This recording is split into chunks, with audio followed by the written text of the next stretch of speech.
Thank you, Mr. Chairman, and it's unfortunate that our colleagues on the other side of the aisle for 5 straight years now have no concern for anything worldwide threats-wise, and I have proven that. We're supposed to be talking about worldwide threats, but unfortunately we're talking about homeland threats in our homeland. And Director, can you just reaffirm the number for us of people that match the terror watch list that are in our country?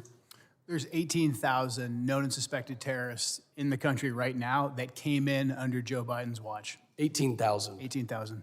That's unbelievable. It's unbelievable. And that's just what we know of, Congressman. Secretary, despite even members on this committee that have called our law enforcement and ICE and DHS and Border Patrol and other agents names and slandered them, I support you and I support what you're doing to secure the homeland.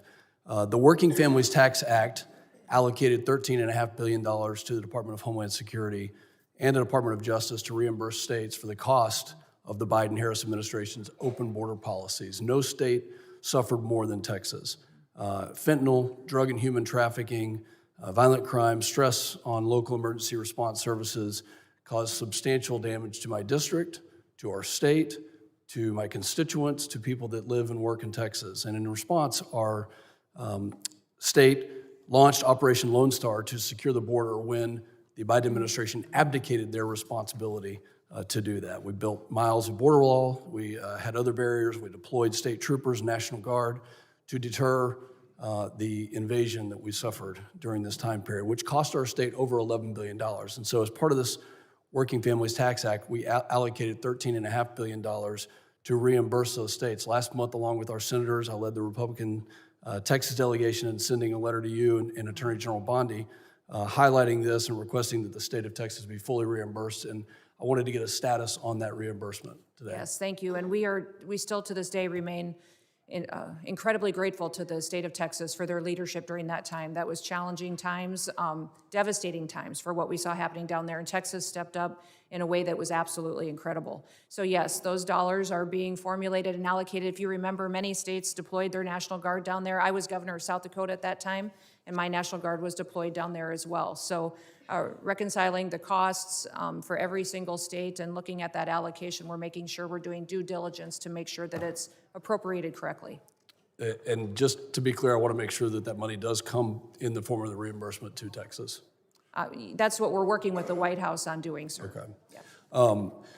When it comes to what Director Kent talked about, these 18,000 people, can you give us an idea of who these people are, what type of threat they pose to us? We saw it wasn't some accident. This was an assassination and a murder. It was not an accident, despite my colleagues saying that it was an accident. It was a murder and an assassination of a National Guard hero. So what other types of threats are you tracking and preventing from happening?